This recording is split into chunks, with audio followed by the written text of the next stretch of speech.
반갑습니다. 오늘 이제 추석 연휴의 마지막 날입니다. 네, 현재 저는 집에서 지금 촬영하고 있고요. 여러분들 내일 학교 오시기 전에 수업 영상을 보고 오시기 바랍니다. 자, 오늘은 말초신경계에 대한 얘기를 좀 해볼게요. 지난 시간에 중추신경계, 즉 뇌 척수 얘기한 거 기억나시죠? 거기에 이어서 말초신경계 얘기를 좀 하겠습니다. 말초신경계는 중추신경계와 우리 몸 사이의 신호를 어떻게 전달할까라는 주제에서 출발을 했다고 보시면 되고요. 여기에 대한 해답을 찾기 위해 여러분들하고 같이 관련 개념들을 좀 나누겠습니다. 자, 일단 뇌신경, 척수신경 지난 시간에 했습니다. 그죠? 말초신경계를 어떤 해부학적 위치에 따라 얘기하면 뇌와 연결된 뇌신경 그리고 척수와 연결된 척수신경으로 구분한다 이렇게 얘기했었었는데 이 뇌가 있고요. 그리고 뇌랑 연결되어 있는 이 신경들, 노란색 신경들이 보이시죠? 이 신경들 중에는 이제 감각기관과 연결된 신경이 있을 것이고, 그리고 반응기관과 연결된 신경이 있겠죠. 그럼 이제 여러분들이 떠올라야 되는 거는 감각기관과 연결된 이 뇌신경은 방향은 구심성입니다. 그죠? 맞습니까? 그 다음에 반응기관과 연결된 뇌신경, 이 신경은 원심성 신경이겠죠. 그것들을 다 아울러서 어쨌든 뇌에 연결되어 있으니까 뇌신경이다. 이렇게 부르는 거고요. 뇌신경은 총 12쌍이 있습니다. 12쌍. 기억해 두시면 됩니다. 물론 이 12쌍이 뭐 몇 번째가 어디 연결되어 있고 이런 건 이제 나중에 이제 의대에 가서 해부학을 배우면 하는 거고요. 우리 생명과학 시간에 거기까지는 다루지 않습니다. 자, 척수 같은 경우에는 보시면 31쌍의 척수신경이 존재합니다. 마찬가지로 척수도 여러분 이 척수신경 중에는 감각기관과 연결된 구심성 신경이 있을 것이고 또 운동기관과 연결된 원심성 신경이 있겠죠. 자, 지금 여기 보시면 중추신경계라고 적어놓고 뭐 그림이 이제 척수의 단면 그림이 보이시죠? 자, 감각기관과 연결되어 있다. 그러면 이 보라색 신경은 체성감각신경이구나라고 여러분들이 판단할 수 있습니다. 구심성 신경이라는 거고. 그 다음에 이제 이 반응기관 중에 골격근하고 연결되어 있다. 그러면 뭐라 그랬죠? 무조건 체성 운동신경이라고 얘기했습니다. 운동신경이니까 당연히 원심성 신경이죠. 그럼 여러분들이 이 어떤 거에 연결되어 있느냐를 가지고 판단을 할 수도 있고요. 그 다음 여기 자세히 보시면 보라색 신경 같은 경우는 이 신경세포체가 축삭의 어떤 한 부분에 꼭 튀어나와 있죠. 이게 감각유연의 특징입니다. 그래서 이런 그림을 보고도 뭔가 우리가 유추를 할 수 있다는 점 기억하시면 좋을 것 같고요. 자, 체성신경이 나왔으니까 이제는 자율신경이 나오겠죠. 체성신경에 대한 얘기를 잠깐 하고 정리하고 자율신경 넘어가겠습니다. 체성신경은 대부분 대뇌 직접적인 지배를 받습니다. 그리고 중추신경계와 골격근은 신경이 하나밖에 없습니다. 좀 전에 여러분 그림 보셨죠? 신경이 한 개입니다. 한 개. 그렇죠? 그리고 축삭돌기 말단에서 어떤 신경 전달 물질을 분비하느냐? 아세틸콜린이라는 신경 전달 물질을 분비한다. 우리는 이렇게 정리하겠습니다. 자, 그럼 이제 자율신경으로 넘어가요. 자, 자율신경은 이 중추신경계와 감각 혹은 반응기가 연결이 되어 있는 건데 여기서 이제 다른 점은 지금 보시면 아까 전에 그 피부나 골격근과 다르게 하나의 내장기관에 감각과 반응기관이 같이 연결되어 있습니다. 자율신경은 대부분 하나의 내장기관에 같이 이렇게 연결이 되어 있어요. 그럼 여러분들이 이 방향성을 보고 혹은 아까 말씀드린 어떤 이런 그림을 보고 이게 감각이냐 운동이냐 혹은 구심성이냐 원심성이냐를 구분할 수는 있겠죠. 구분할 수는 있는데 중요한 건 뭐냐 하면 좀 전에 나왔던 체성 감각이냐 지금 여기에 나와 있는 내장 감각이냐는 구분하는 것을 묻지 않습니다. 실제로 예전에 이제 제 기억상으로 기출에 이 내장이 연결된 감각신경이 그림으로 묘사된 적은 있어요. 근데 거기에 대해서 이게 내장 감각이냐 체성 감각이냐는 묻지 않습니다. 그거는 우리 이제 고등학교 교육 과정을 좀 벗어나는 거라고 판단이 됩니다. 그렇기 때문에 여러분들이 사실 감각신경은 그냥 방향성, 이게 감각신경이다 혹은 이게 구심성이다라는 것만 알면 돼요. 근데 여러분들이 판단해야 되는 건 뭐냐 하면 원심성, 즉 운동신경 중에 이 운동신경이 체성운동신경이냐 자율운동신경이냐는 구분하실 수 있어야 됩니다. 그 구분하는 기준이 뭐라 그랬죠? 반응의 자율성이 아니라 골격근에 연결되어 있느냐 아니냐로 판단하셔야 된다고 했습니다. 그게 중요합니다. 기출에서도 그걸 굉장히 많이 물어봐요. 그래서 골격근에 연결된 운동신경은 채성운동신경. 근데 골격근이 아닌 내장근이나 심장, 뭐 이런 내장기관이나 분비샘 같은 게 연결되어 있는 원심성신경, 즉 운동신경은 자율신경이다. 이렇게 구분할 수 있으면 충분하다고 생각합니다. 정리가 되십니까? 네. 자, 자율신경은 대뇌 직접적인 지배를 받지 않습니다. 사실 이름 붙인 이유는 이게 자율적, 오토매틱이에요, 오토매틱. 자율적으로 일어나기 때문에 그렇게 이름 붙였지만 여러분들이 이게 체성이냐 자율이냐를 판단할 때는 그 자율성을 근거로 하면 안 된다는 거 기억하시면 되고요. 자, 중추신경계와 내장기관을 여러분들 아까 전에 보셨겠지만 체성하고 다르게 두 개의 신경이 연결했습니다. 다시 볼까요? 여기 보시면 여기 하나, 둘 이렇게 지금 원심성 신경 볼게요. 갈색으로 되어 있는 친구 하나, 그리고 연두색 하나. 요 사이에 어떤 시냅스라는 개념 기억나시죠?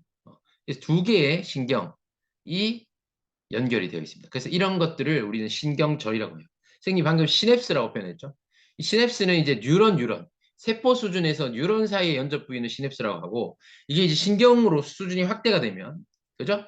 뉴런들이 모여 있는 그런 신경으로 확대되면 이 시냅스들이 모여 있는 것을 우리는 신경절이라고 합니다. 그래서 여러분들 시냅스나 신경절이나 수준이 다른 거지 의미는 비슷하다고 보시면 돼요. 자, 그다음에 이제 기량작용이란 말은 완전히 반대되는 작용을 한다는 뜻인데 교감신경과 부교감신경이 있다는 거. 그래서 아까 우리가 좀 전에 봤던 자율운동신경에 교감신경과 부교감신경이 있다는 거. 좀 이따 뒤에 가서 구분해 보겠습니다.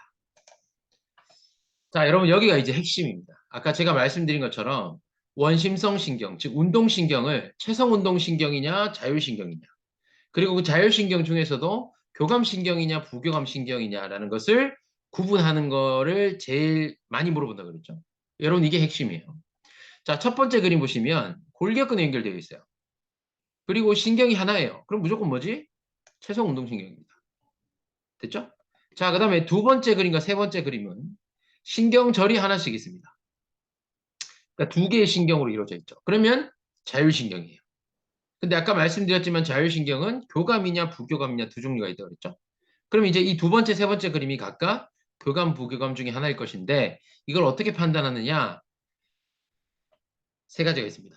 자, 일단 그림 보고 먼저 말씀드릴게요. 첫 번째는 교감신경은 지금 신경절 이전 요 앞에 요 뉴런이 짧고 신경절 이후 뉴런이 길어요. 그리고 두 번째 부교감신경은 신경절 이전 뉴런이 길고 이후 뉴런이 짧아요. 요게 첫 번째 기준이고 두 번째는 신경 전달 물질입니다. 요거는 교감신경의 신경절 이후 뉴런 요거 있죠. 이후 뉴런의 축상 말단에만 노르에피네프린이 나와요. 그 차이가 있고 그 다음에 교감 부교감의 그 신경절 이전 뉴런의 신경세포체가 어디에서 출발하느냐 그 차이가 있습니다. 그래서 그 세 가지로 여러분들 구분하시면 돼요. 뒤에 가서 디테일하게 할 거예요. 지금은 기준만 정리하겠습니다. 첫 번째 뉴런의 길이, 신경의 길이 그리고 신경 전달 물질 그리고 신경절 이전 뉴런의 신경세포체가 어디에서 출발하느냐 즉 출발점 이 세 가지 근거를 가지고 교감이냐 부교감이냐 하는 것을 구분할 수 있어야 된다는 거. 자, 그럼 이제 하나씩 자세히 보겠습니다. 얘는 뭐 최소 운동신경이죠. 얘는 골격근에 연결되어 있고, 그리고 이때 신경전달 물질은 무조건 우리는 아세틸콜린만 다룹니다. 간단하죠? 오케이. 그리고 하나 더 보이는 거는 마리집이 있어요. 그래서 최소 운동신경은 대부분 마리집 뉴런이거든요. 그래서 그림을 이렇게 묘사합니다. 됐죠? 자, 이제 교감입니다. 자, 교감은 여러분들 여기가 신경절인데 이 신경절 앞에 있는 게 이전신경이고 그 신경절 뒤에 있는 게 이후신경입니다. 제가 방금 말씀드린 앞뒤는 왼쪽 오른쪽이 아니라 우리 흥분에 전달했었죠. 흥분에 전달할 때 축상 말단에서 그 다음 neuron이 가지돌기 혹은 신경세포체 쪽으로만 흥분이 전달된다. 그 개념 그대로 갖고 오셔야 됩니다. 그래서 흥분의 전달 방향을 가지고 이전 이후를 구분하는 것은 똑같습니다. 됐습니까? 그리고 교감신경. 얘는 자율신경이기 때문에 당연히 골격근이 아니라 이런 내장기관 같은 데 연결되어 있겠죠. 자, 여러분들 보시면 이전 신경이 이후 신경보다 짧은 걸 볼 수 있어요. 그게 교감신경의 특징이고요. 그리고 신경 전달 물질이 이후 신경의 말단에만, 즉 내장기관의 바로 직전에 요때 나오는 신경 전달 물질이 노르에피네프린이라는 친구가 나옵니다. 근데 이전 신경은 아까 봤던 체성 운동 신경과 똑같은 아세틸콜린이 분비가 돼요. 그래서 여러분들이 노르에피네프린이 어디에서 나오는지를 기억해 두시면 돼요. 됐습니까? 자, 부교감으로 갑니다. 부교감은 이전 신경이 이후 신경보다 더 깁니다. 그렇죠? 그리고 얘는 둘 다 신경 전달 물질은 아세틸콜린이 나온다. 이렇게 기억하시면 돼요. 자, 그리고 한 가지 여러분들 눈에 하나가 더 들어왔나요? 교감이나 부교감이나 똑같이 이전 신경은 마리집 신경이고 이후 신경은 민마리집 신경입니다. 이것도 하나 아시면 좋아요. 아까 체성운동 신경은 신경절이 없잖아요. 뉴런이 하나잖아, 그냥 신경은. 그게 마리집 신경인데 교감이나 부교감은 이전만 마리집이고 이후는 민마리집이라는 거. 그거를 기억하시면 됩니다. 자, 이제 요 그림을 보시면 아까 제가 말씀드린 기준 중에 세 번째는 아직 안 했어요. 뭐냐 하면 이 교감과 부교감에 연결된 이 신경들이 어디에서 출발하느냐. 그 얘기는 좀 전 슬라이드에서 안 나왔거든요. 그건 여기에 나오고 있습니다. 자, 여러분 잘 보시면 교감신경은 지금 출발을 다 어디서 해요? 척수 센터 쪽에서 하죠. 그러니까 척수의 좀 중심 부분에 해당하는 요런 데서 뻗어나옵니다. 이해되시죠? 교감신경은 다 여기서 뻗어나와요. 그리고 반대로 부교감신경은 지금 보시면 여기 위에는 이제 중간뇌 그리고 밑에 뭐 뇌교 연수 부분, 즉 뇌에서 뻗어나오는 친구들도 있고 그리고 저기 밑에 내려가면 척수에서 뻗어나온 친구도 있는데 이 척수 끝에서 나오죠. 끝에서. 척수 끄트머리에서 뻗어나오는 친구도 있습니다. 그렇죠? 그래서 그거를 여러분들이 구분하시면 돼요. 어디에서 출발하느냐. 그걸 구분하시면 되고 교감신경 같은 경우에는 여러분 제가 이제 보통 학생들하고 이렇게 수업할 때 이 비유를 저는 뭐에 비유를 많이 하냐면 자동차에 보면 페달이 두 개 있어요. 요즘 다 오토니까.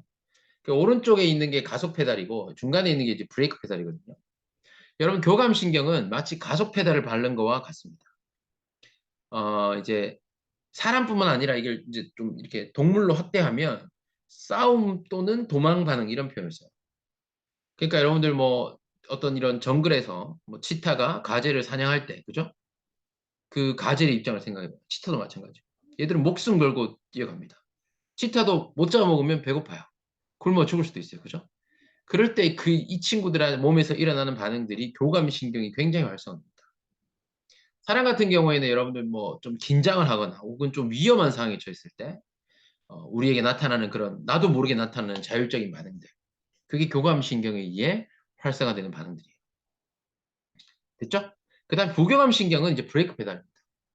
그러니까 교감신경을 통해 뭔가 이렇게 좀 막 이렇게 좀 뭐라 그래야 될까요? 막 흥분되고 뭔가 이렇게 좀 액티베이팅 된 이런 것들이 다시 원래 상태, 릴렉스한 상태로 돌아오는 마치 가속을 하다가 이제 브레이크 페달을 밟는 것처럼 고럴 때가 부교감신경. 그래서 여러분들 뭐 맛있는 거 먹고 배도 부르고 이렇게 딱 누워가지고 뭐 좋은 음악 들으면서 굉장히 이런 릴렉스한 상태 혹은 뭐 5교시 여러분들 그죠? 점심시간에 밥 먹고 5교시 수업 시간에 이렇게 침을 질질 흘리면서 이렇게 좋은 굉장히 평온한 상태 이런 것들이 이제 부교감신경이 활성화됐을 때라고 보시면 되겠습니다. 그래서 안에 있는 것들은 완전히 반대니까 하나를 보시고 그 다음 것들을 같이 연결해서 보시면 돼요. 그래서 아까 말했던 그 기량작용이라는 표현을 쓰는 겁니다. 여러분들 그 운전할 때 가속 페달과 브레이크 페달을 동시에 밟지 않죠? 얘도 마찬가지예요. 우리 몸도 교감신경과 부교감신경이 동시에 활성화되지 않아요. 이게 완전히 반대되는 작용을 하기 때문에 여러분들이 좀 긴장하거나 뭔가 위험한 상황에서는 교감신경이 활성화된다면 그 긴장과 위험이 해소되었을 때는 교감신경은 이제 억제가 되고 부교감신경이 활성화되는 이게 기량작용이라는 개념입니다. 됐습니까? 오케이. 자, 이렇게 해서 여러분들이 정리를 하시면 좋을 것 같습니다. 자, 오늘 여러분들하고 짧게 아주 함축적으로 말초신경계에 대한 얘기를 했습니다. 그래서 여러분 잘 정리하시고, 여러분 기출에서도 이런 보기나 어떤 문제들이 좀 잘 나와요. 잘 물어봐요. 그러니까 요 내용들을 잘 정리해 두시면 좋을 것 같습니다. 자, 오늘 여기서 마칠게요. 수고했습니다.